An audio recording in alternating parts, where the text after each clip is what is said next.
Hey guys, what's up? It's Joe Rady from Rady's Rides. I'm back here at the Mecum Auto Auction, and guess what? We have some more exciting stuff at Kissimmee, Florida. This is a 2020 Chevrolet Camaro, but not your standard Camaro. This is a COPO Camaro. But before we get into this factory drag car, let's talk about what's going on here. So back in 1969, the original start of the COPO Camaro. What COPO stands for is Central Office Production Order. And what that means is that that's a special order to kind of sneak something past what you could get at the dealership. Now, fast forward to 2020, these COPO Camaros are actually direct descendants of that whole process, and they're meant to be specific for drag racing. What's wonderful is in the NHRA, the National Hot Rod Association, there is a class for these stock drag racers. You have your Cobra Jet from Ford, you have your special Challenger with the drag pack, and then you have these COPO Camaros. Now what's amazing is you're going to get supercharged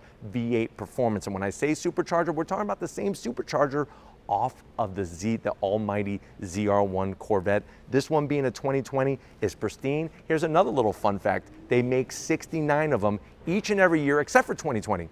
2020, they actually made 70 of them. There was a special John Force edition, just one, that sold earlier this year.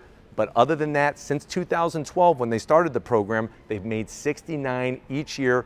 Everything, this is basically turnkey ready to go from buying straight to the drag strip. So let's go ahead, dive into this supercharged 6.2 liter supercharged COPO Camaro and see why it's so special. Right off the bat, I'm loving the color on this one. The bright orange, really reminiscent of those muscle car days. What's the first year of the Camaro? Yes, you in the back? Yes, 1967, you're 100% correct. So 2020, you could see the styling. Now remember, for 2020, they did do some refresh on the styling.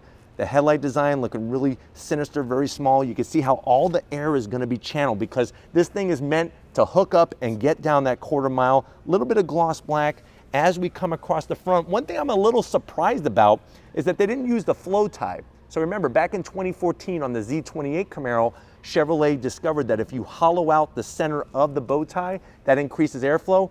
They didn't do it on this COPO Camaro, but what you do get is a very, very tasteful badge. Not many people are gonna be able to say they have one of these in the garage.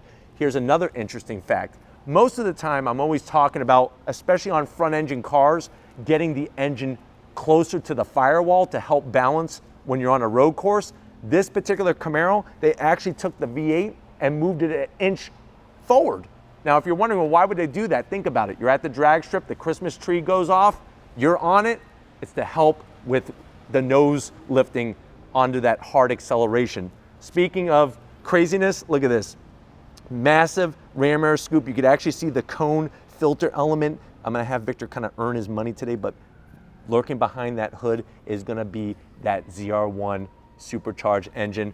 As we rise up, I love the way you get the 350 on the side, supercharged badging, and then we're gonna kind of come around this way, but to have that high-rise hood there really shows the purpose, the functionality. When we get to wheel and tire setup, you can see what we're doing with that whole setup. You're gonna have these custom forged wheels made for the drag strip. You can see wrapped in those Hoosier tires, a little bit skinny on the front, but you're still gonna get your slotted rotors to help with braking, because eventually once you get to the end of 1,320 feet, you definitely want to be able to stop. Now, you're not going to get 6-piston calipers and all that, very small calipers, but these are meant to, you're eventually going to slow down and be able to get the car under control. Going down the side, you get your COPO badge, very, very tasteful. Do you need side mirrors at the drag strip? No. So they delete all that off. I love the way they took the metallic black up on to the hood. I'm going to have Victor kind of show you what's going on the interior there. Everything, like I said, purpose-built for the drag strip, and it's got to look this certain way. There's got to be so much stock parts that are used on the interior for the car to be allowed to run in that particular class. When we get to the back, you're going to get strange axles that are going to help get these freaking massive tires to hook up, because that's really the name of the game, is getting it to hook up at the track to get you down that strip, because you're going to get some major competition from this type of car, from, like I said, those Cobra Jet Ford Mustangs and the Challengers with the drag pads. And then when we get to the rear of the vehicle, something that you're not going to have on your stock Camaro is definitely the hookup here. So you're going to have your wheelie bars. Now these are adjustable. Wheelie bars, think about it. We don't want to have a wheelie at the drag strip. They look cool, but what happens is that if you're doing a nose stand, you're not under control of that vehicle. I know a lot of people think that at the drag strip, you just step on the throttle and then you get to the end, you get on the brake and that's it. There's a lot of steering input, maybe not massive, but steering input that takes place, and you need those front wheels to be on the ground for that to happen. So these are actually adjustable, because depending on track, depending on a lot of different conditions, you're gonna wanna adjust that. When you get to the end of the quarter mile, you got your chute. This is exactly how it comes from the factory. And if you're wondering, well, what's this where it says push off? This is to kill the power to the vehicle. So you pull it out and push it in. Depending if there is a wreck or something like that, you'd want the safety officials to not have to open up the hood or fumble around. You want to make it very, very easy for them. You can see that being a 2020, we have the goggle, those swimming goggle style cleared taillights. Let's go ahead and go to the other side so I could open up the door and really kind of showcase what's going on here for the interior. So when we open up the door, full race cage from the factory. Look at the seats. You have your 6-point racing harness. I'm telling you, even though I'm a road course guy, I definitely would love to take this down the quarter mile, because it has to be one hell of a ride. And what's wonderful is that when you're looking at this vehicle, what are we talking about with some of the other goodness here? So the engine actually redlines at 9,500 RPM. I talked about how it's 1 inch forward. You have these American Racing headers, 2-inch exhaust all the way back, an ATI Racing TH 400 transmission, and then you have a 4-inch solid drive shaft to transmit that power to those rear wheels to launch this car, to have that perfect launch. But it's one of those things that within the whole car enthusiast community, there are people like myself that like road courses, like to do autocross events, but there's also people that want to go and do the 8th mile or the quarter mile. And I think it's really amazing for Chevrolet, Ford, and Dodge to be able to put these packages together where they are simply turnkey, ready to rock and roll to get you down the drag strip, do it in a safe way, and it's totally already bound. Like the ECU has been specially tuned. All you're gonna have to do is make certain adjustments with tire pressure, with the wheelie bars and whatnot. Other than that, it's plug and play and you're ready to rock and roll. And I think that's what takes out a lot of the hard work between getting the car, getting it ready to the track, and actually going down the quarter mile. And it's nice to see them doing it in a way, low production numbers, just 69 of them. Very curious what this is gonna bring when we go across the block on Saturday with this particular COPO Camaro.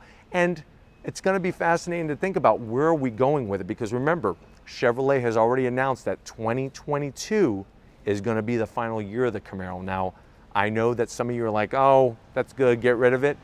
But for me, it's all about competition, and competition definitely improves the breed. So I hope that Chevrolet has an ace up their sleeve, that they're not really going to get rid of the Camaro, that they're going to keep it going, and definitely have programs like this COPO Camaro, to where you're not only reliving the history of what that really means, but also being able to have that drag strip specific track monster to get down to quarter mile. But if it's cars like these, like this 2020 COPO Camaro, if you want to keep seeing those on Rady's Rides, leave a comment in the comment section. If you're new and you're on your way out, hit the subscribe button. I promise you it's worthwhile. Come back for more. And these are the things that we at Rady's Rides want to do. We want to get to events and showcase more of not only the excitement at Mecum, because there's a lot of excitement, but also the variety in cars. This is like a car show within itself, besides being able to take many of these vehicles home if you're ready to rock and roll with that. But if you are a subscriber, thank you. Thank you for being part of the Rady's Rides family. If you want to help us keep making great content on the channel, hit that link in the description. Get yourself some Rady's Rides merch.